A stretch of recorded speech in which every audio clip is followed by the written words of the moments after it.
जय श्री राम।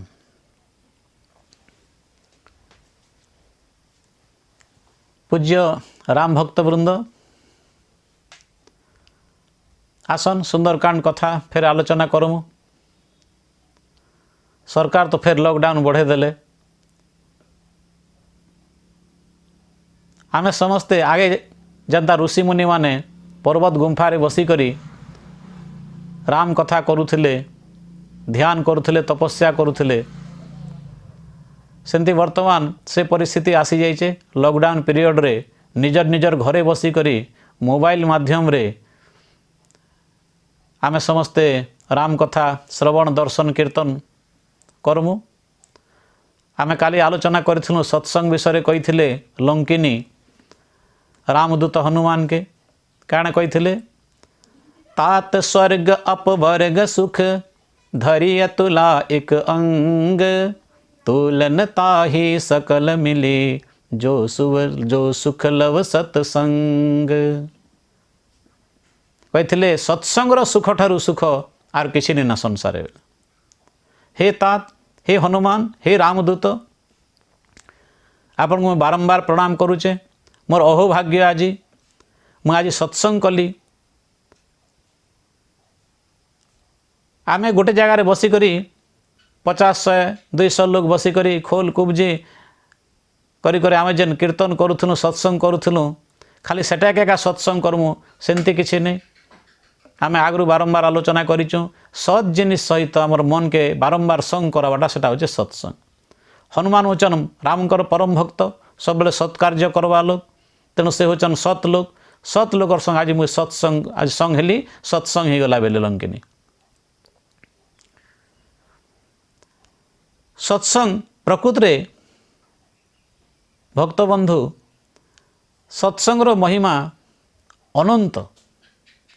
जेन माने सत्संग करिचन, सत्संगर सुख अनुभव करिचन, से मान को तो कहवा किसी आवश्यक नहीं। आर जेन माने बिल्कुल अनुभव नहीं करी, बिल्कुल नहीं जानन, से उनके कहले भी लाभ नहीं,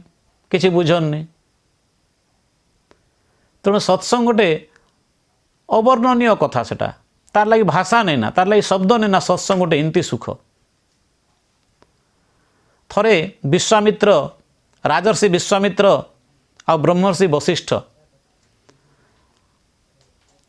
ये दुई लोग कथावार्ता आलोचना हो जुक्ति तर्क ही गला। वशिष्ठ कर घर के आसीथिले विश्वामित्र।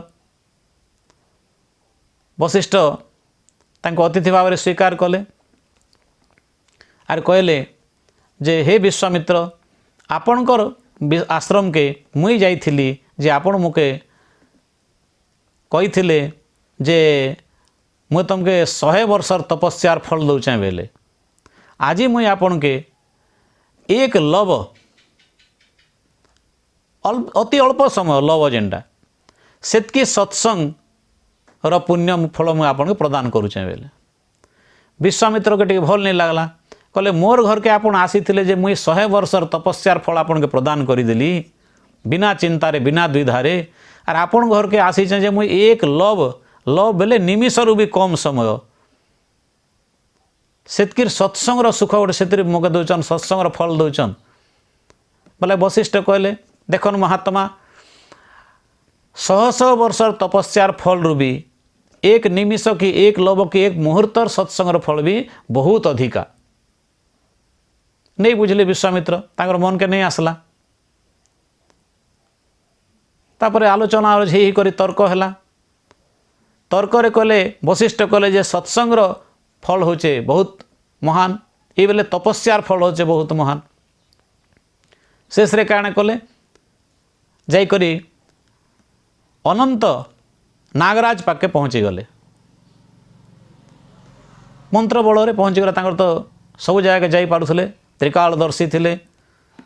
सब साधन थिला ताकर पाखे। पहुँची गले अनंत पाके। नागराज अनंत जाई करी कहले देखले जे विश्वामित्र और वशिष्ठ। अनंत गदगद ही गले,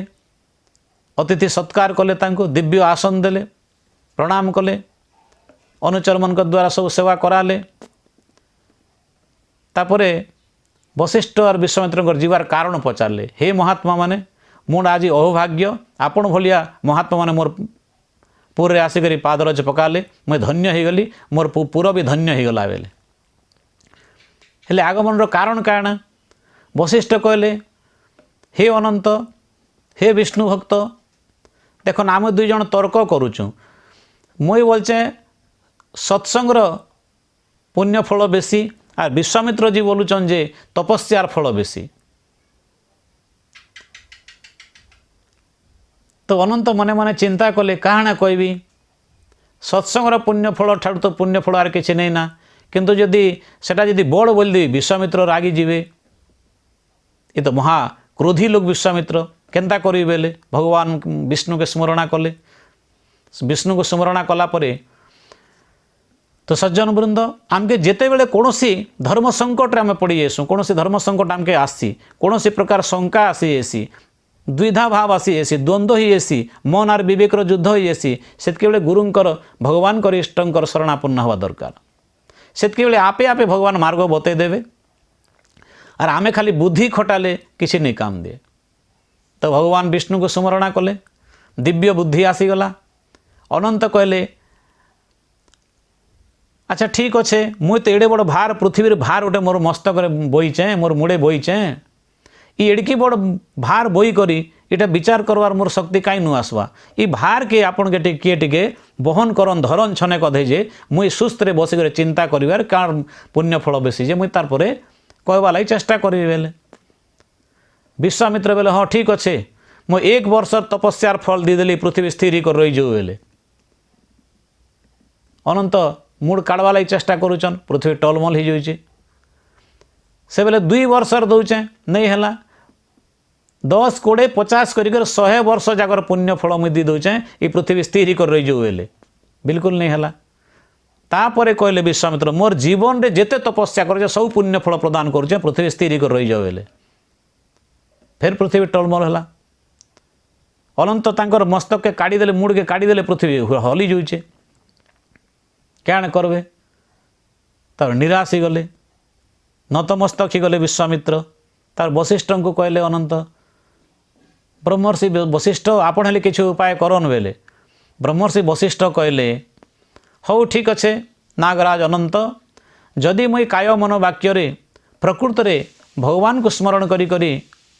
मुई जदि केबे प्रकृत रे ठीक मन रे शुद्ध बुद्धि रे शुद्ध निर्मल मन रे मुझे सत्संग करी के लव निमेष भी जदि करी से बल रे ये पृथ्वी स्थिर कर रही जो बेले अनंत तो जानीचन सांगे सांगे मुड़ के फटकिना काढ़ीदे पृथ्वी जनता के स्थिर कर रहीगला। ज्ञानी विश्वामित्र बुझावार किसी नहीं विश्वामित्र कहले हे नागराज अनंत आर काण मुझे बुझाव हे ब्रह्मर्षि वशिष्ठ मुझे बुझीगली आर मुझे बुझावार दरकार नहीं सत्संगर फल हो प्रकृति महान बुझीगले। सज्जन वृंद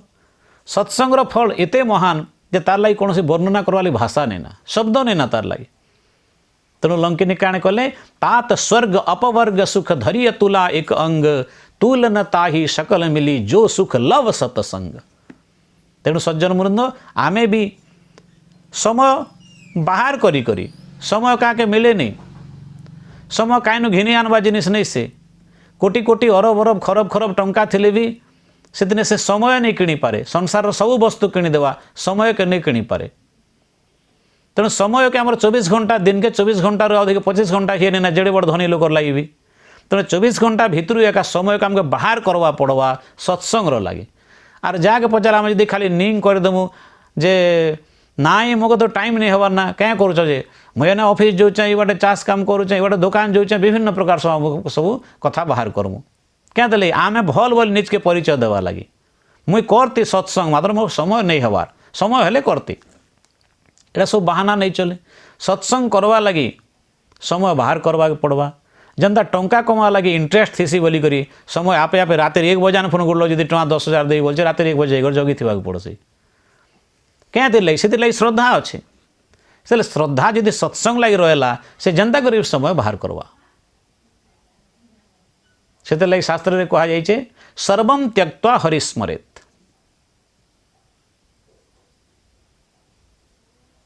शतानि विहाय भुक्तव्यम सहस्रम स्नानमाचरेत। शास्त्र में कहुए 100 काम छाड़ी दी करी भी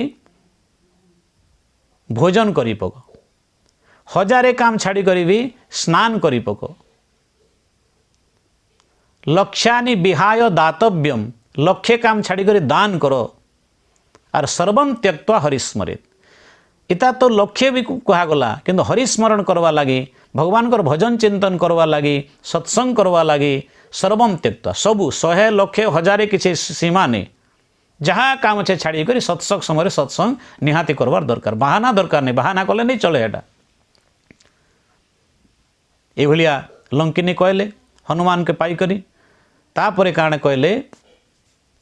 हे तात आपण लंका भीतर के प्रवेश करन बेले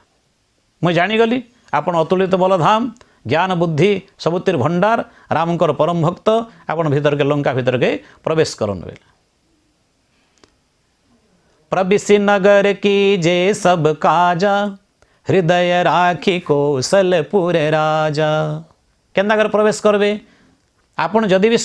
ज्ञानी भगवान कर भक्त तथापि मु अकिंचन साधारण बुद्धि रे आपण के किछि कहूचे बेले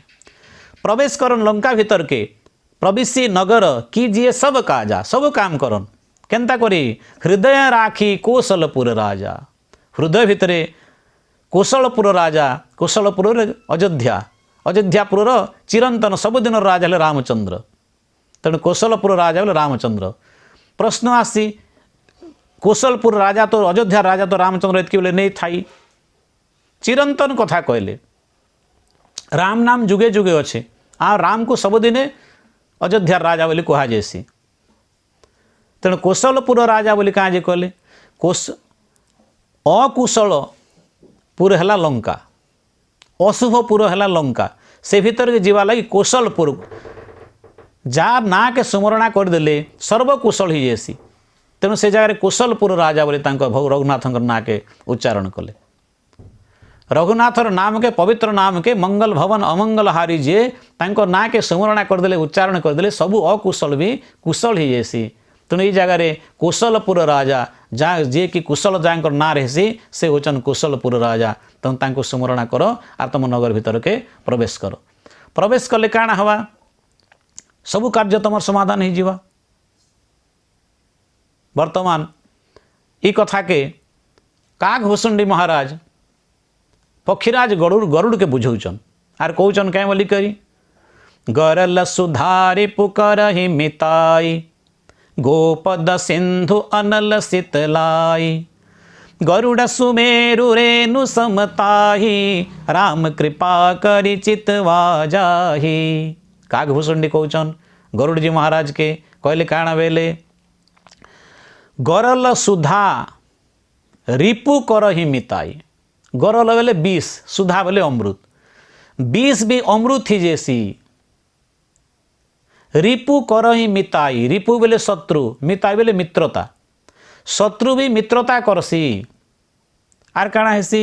गोपद सिंधु गोपद बेले गोस्पद जल गोरु खोजने पेन थी एतकी पेन के गोस्पद जल वर्षन। सिंधु बेले समुद्र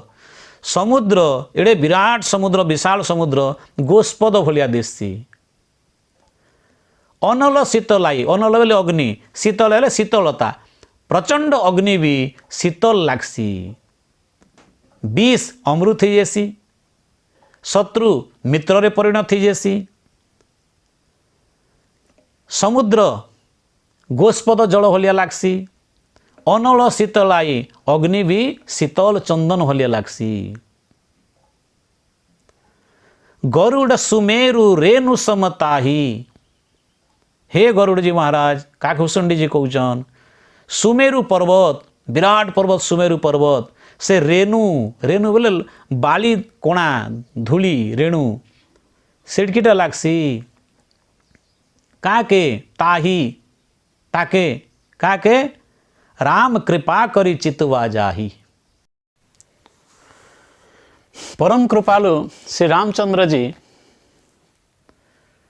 जार उपरे कृपा कर दसन ताके काण हेसे बोली काकभूषण गरुड़ के बुझाले विष भी अमृत भलिया ही जैसी प्रचंड अग्नि भी तार लगी शीतल ही जैसी आर सिंधु समुद्र तार लगी गोस्पदीकृतम गोरु खोजरे पेन थिला भलिया लागसी विराट सुमेरु पर्वत भी रेणु धूली कणा भलिया तार लगी लागसी। तो भक्तवृंद अनुमान करन ये सब हनुमान कर जीवन रही कि नहीं। हनुमान जी महाराज जेतले लंका यात्रा कले सीतांकर अनुसंधान रे शांतिर अनुसंधान रे ये सब तांकर जीवन रे घटीचे समस्ते जानिछन सुंदरकांड सब वर्णना होइचे। देखन काना होइचे गोपद सिंधु गरल सुधा लागनी विष तांको अमृत लागनी केंदा कर हला नागमाता सुरसार अति नागमाता एडे भीषण भीषण गरल वाला जी तांकर मुखरे प्रवेश करी करी बाहरी गले किछि नहीं। जेंदा भगवान कृष्णचंद्र जाइथिले सर्पर भीतर के गले उदर के गले रासरे ताके फाड़ी दिगरे मारी देथिले गोपाल बालक मन के रक्षा करले सेंदी हनुमान जी महाराज भी नागमाता सुरसार मुखरे प्रवेश कले फिर बाहरी आसले एते भयंकर गरल रे किछि हला कि किछि नहीं अमृत भलिया ही गला गोप गरल सुधा हैला रिपु करई मिताई रिपु बोले शत्रु रूप लंकिनी ठिया होइथिले आगटे खाईदेवी बोलथिले तुई मोर आहार है मुई तो खाईदेवी मुई रक्षा करुचे लंका के बोलथिले शत्रु भाव आसिक ठिया होइथिले सामना रे किंतु राम कृपा हनुमान के ऊपर अच्छे बोली करी रिपु मिताई मित्रतार परिणति करिगला तांकर शत्रुता मित्र भलिया हेले आशीर्वाद कले खुशी ही गले सत्संग कली मुई आज सत्संग प्राप्त ही गला मते बोली कहले केते आनंद गदगद ही गले शत्रु भलिया होतले मित्रता करदेले केते लगी राम कृपा करी चितवा जाए जाके राम कृपा ही जाइए ये सब स्वाभाविक ही जैसी साधारण भाव ही जैसी बड़ विचित्र कथा भी नहीं सेटा बेल गोपद सिंधु जानिछन आमे जंदा गोरु खोजर पेन के लंघन कर सहजरे सिंधु केंती अति सहजरे लंघन करिथिले तांकर लागि गोस्पदीकृत बारिशम हेतिला रघुनाथंकर कृपा अच्छे बोली करी अनल शीत लाई लंका के दहन कला बेले जानिछन के निजर लेंज ने जुए लई करी एतकी बड़ विराट लंका नगर पोड़ी बोलथुआ ताके जली जुथुआ देहि बेले करि पारवा शीतल लागुथिला अनल शीतल आई अग्नि भी तांको शीतल लागुथिला आर काना हैला सुमेरु रेणु सुमेरु पर्वत विराट भयंकर पर्वत भी हनुमान के रेणु भलिया अति साधारण साधारण अति उश्वास लागसी नहीं गंधमार्दन पर्वत के धरिक आईस्थिते सेतु बंध बांधला बेल के गोटे गोटे लोम रे गोटे गोटे पर्वत बांधिक आसी पारुथे रेणु भलिया तांको लागुथिला धूली कोणा भलिया लागुथिला काना सुमेरु विराट पर्वत भी तांको धूली कोणा भलिया लागुथिला गरुड़ जी को बुझौचन काकभूषणी आर हनुमान कर जीवन रे प्रकृत रे प्रत्यक्ष देखै दीचन समाज के देख भगवान कर कृपा हेले इनती सब हेसी सेति लगे वंदना भी करा जाइछे मूकम करोति वाचालम पंगुम लंघयति गिरिम जत्कृपा तमहम वंदे परमानंद माधव भगवान कर कृपा ही गले मूक भी वाचाल ही जैसी पंगु भी गिरी लंघन करि पारसी लंकिनी गदगद ही गले कहले ठीक अच्छे भीतर के प्रवेश कर हनुमान जी महाराज प्रस्तुत लंकिनी सेठार विदाय नहीं गले आशीर्वाद कले कौशलपुर राजा रामकर छवि के हृदय धारण कर आर भीतर के प्रवेश कर सब शुभ हो जावा बेले सब कार्य तुम सफल हो जावा बेले आमे भी सज्जन वृंद आमे भी हृदय रघुनाथ छवि धारण करी करी मुहरे राम राम कही करी जेते प्रकार बाधा विघ्न आसले हलसिया नहीं करी आम जदि रामकर भरसा रे दृढ़ मनोबली करी पुरुषार्थ लगे करी आम जदि काम करमु निश्चित भाव सफल हवा हनुमान जी महाराज समाज के देखे देचन आरु लंकिनी कथा हनुमान को कहीचन। हनुमान जी चलले देखन काण है आपण राम भी जेते बेले लीला आरंभ कले प्रथमे ताड़का के बोध कले ताड़का उद्धार करदे प्रथम रे भगवान लीला पुरुषोत्तम कृष्णचंद्र महाप्रभु तांको लीला रे प्रथम करी पूतना के उद्धार कले और वीर बजरंगबली महाराज काण कले प्रथमे नागमाता के जीतले द्वितीय रे सिंहिका के मारिदेले पूरा मूर्ति मारिदेले आ लंकिनी के विजय करिगले राम भी गोटे नारी के उद्धार कर आरंभ कले लीला कृष्ण भी गोटे नारी के उद्धार कर लीला आरंभ कले और हनुमान भी से भलिया रामकृष्ण भलिया कले तेमन नारी गोट के मारी करी उद्धार करी करी लीलाटा आरंभ होचे तांकर कार्यटा सब आरंभ होचे कहबार तात्पर्य है ई जेन अविद्या रूपक माया अच्छे ताके विनाश नहीं करवा पर्यंत दिव्य लीला नहीं है आमर जीवन रे भी अविद्या रूपक माया थिबा पर्यंत बहुत असुविधा पकावा आमके तेणु अविद्या के नाश करवा लगी भगवत कृपारू भगवान को आशीर्वाद रु दैवी शक्ति रु से सबू के विनाश करा जाई पारे निजर कौन से बहादुरी नहीं हनुमान देखन तीन टा शक्ति के विजय लाभ कले प्रथमे नागमाता सुरसा दुई नंबर रे सिंहिका तीन नंबर रे लंकिनी ये तीन टा होचन तीन टा गुणर प्रतीक नागमाता सुरसा सत्व गुणर प्रतीक सत्व गुण के जीति गले केंदा कर जीतले बुद्धि विवेक बल सबू लगे करी देखे करी से सबू प्रयोग करी करी सत्व गुण के जीति गले तम गुण के केंता कले तम गुण के संपूर्ण विनाश करदेले तम गुणर प्रतीक होचे सिंहिका निशिचरी एक सिंधु मह रही से निशिचरी से सिंहिका ताके संपूर्ण विनाश करदेले तीन नंबर लंकिनी सुबल पर्वत रे भेटले से होचे रजगुणर प्रतीक रजगुणर प्रतीक के निजर पुरुषार्थ द्वारा राम कृपारू प्राप्त होता पुरुषार्थ द्वारा ताके नियंत्रण करदेले कंट्रोल करदेले हेले समाज के काना मैसेज देले सत्व गुण के बुद्धि विवेक द्वारा जीती जा अनुनय विनय ही करी तार ऊपर के बाहरी जा कौन सी गुणर अधीन नहीं रह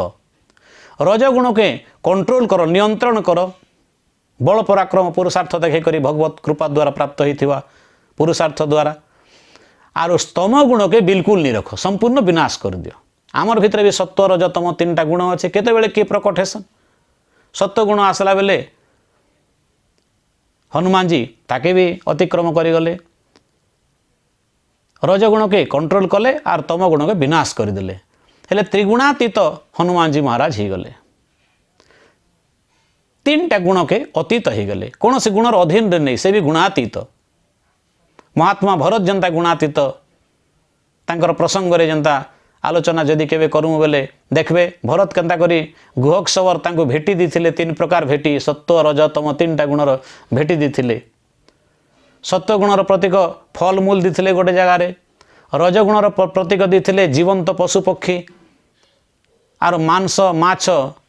मीन पीन पाठीन पुराने माछ मांस ये सब नहीं गोटे जगह तीन प्रकार भार तीन टा उपहार देते भरत के परीक्षा करवा लगी केन गुण रे आसन सत्व गुणर जदि उपहार के ग्रहण करवे फल मूल के ग्रहण करवे जानबो जे सत्व गुण जदि जीवंत पशु पक्षी के ग्रहण करवे बोले जानबो जे रजगुण रे आसुचन आर जदि माछ मांस के ग्रहण करवे बोले जानबो जे तम गुण रे आसुचन गोटे बुढ़ा बतई थिला गुहक सवर को सत्व गुण रे आसुचन बोले जानबो जे राम के भेटवा लगी जाऊचन जदि रजगुणर उपहार स्वीकार करवे जानबो जे देखे होचन देखो आमे रजा हेनु तमे नहीं पारलो बोली करी आर तम गुणर उपहार के स्वीकार कले जानबो जे से राम सहित युद्ध करी जाऊचन बोली करी तीन टा जाको परीक्षा फेल मारी गला महात्मा भरत पाखे कहाँ जे से होचन त्रिगुणातीत सत्व गुणर भी अधीन रे से निना रज तम गुण के तो छाड़ त्रिगुणातीत कौन से उपहार के से ग्रहण नहीं करी राम सखा सुनिस्यंदन त्यागा रामंकर सखा बोली शुणीदेला के दुरियारू सांगे सांग तल के डेई पड़ले आर जाई करी आलिंगन ही गले ताकर तीन टा जाक उपहार संग पड़ी रहला त्रिगुणातीत के काण गुणर अधीन रे परीक्षा करबे सब गुणर परीक्षा फेल मारिगला। आज हनुमान महाराज पाखे भी 3टा गुणर शक्ति फेल मारिगले, त्रिगुणातीत हो गले हनुमान जी महाराज। आर से तापरे चिंता कले काण करबी, लंकिनी विदाय नहीं गले। देखन ये 3 जगार आसी उपरू आसी नागमाता सुरसा आर ऊपर के पलले। सत्वगुणर प्रतीक श्रीमद भगवत गीतार भी कह जाए ऊपर के जैसन, सत्वगुणी लोग ऊपर के जैसन। मझी ने पर्वत उपरे थिले लंकिनी रजगुणर प्रतीक पर्वत मझी ने थीसन, आर तलु आसी थिला आर विनाशी गला सिंहिका, सेटा तम गुणर प्रतीक। श्रीमद भगवत गीता 14 अध्याय गुणत्र विभाग जगरे बुझेचन भगवान कृष्ण क्या बोली करी, ऊर्ध्वे गच्छन्ति सत्वस्था मध्ये तिष्ठन्ति राजसा जघन्य गुणवृत्तिस्थो अधो गच्छन्ति तामसा। ऊपर आसी ऊपर के गले सत्वगुणर प्रतीक बोली मानमु, मझीरे रही रजगुण लंकिनी, तले थिला सिंहिका निशिचरी तम गुणर प्रतीक। 3टा गुण को अतिक्रम करिगले, लंकिनी विदाय नेले हनुमान को ठारू। हनुमान मने मन चिंता कले काण करबी, आगु भी चिंता करथिले अति लघु रूप धरिक भीतर के प्रवेश करबे बोली करी अति सूक्ष्म रूप धारण कले, नगर भीतर के प्रवेश करवाली गले। देखले जे विराट मेघनाद पाचरी अच्छे, किन बाटे प्रवेश करबी। हनुमान सूक्ष्म रूप धरिक बुलले, टिके बुली देखसी बेले प्रथमे चतुर्दिक के बुलले, देखले जे उपरू एका धाई कर देखले जे 4 बाट के 4टा गेट अच्छे, विराट विराट द्वार अच्छे। केन गेट भितर प्रवेश करबी कि बोलिकर चिंता करुचन हनुमान जी महाराज। मने मन चलीचे सब बेले, लंकिनी संगे कथबार्ता है बेले, समुद्र लंघन कला बेले, सूक्ष्म रूप धरिक भीतर के प्रवेश करवार चिंता कला बेले भी तांकर हृदय भितर सब बेले श्री राम जय राम कीर्तन चलीचे। श्री राम जय जय राम, श्री राम जय जय राम, श्री राम जय जय राम, श्री राम जय जय राम। सियावर रामचंद्र भगवान की जय, श्री रामदूत हनुमान जी महाराज की जय, उमापति महादेव की जय। हनुमान मने मने चिंता करुचन केन द्वार रे प्रवेश करी उपरू देखीदेले सुबल पर्वत उपरू 4 दिक के 4टा फाटक अच्छे, बड़ बड़ गेट अच्छे, केन गेट रे प्रवेश करबी सब तो बंद हिचे, केनता करबी हनुमान चिंता करुचन। आमे भी रघुनाथंकर छवि जनता हृदय धारण करुचन, श्रीराम जय राम करुचन। सज्जन वृंद भक्त वृंद आमे भी रघुनाथंकर दिव्य पवित्र छवि के हृदय धारण करी आज लाइक विश्राम करमु। जय श्री राम।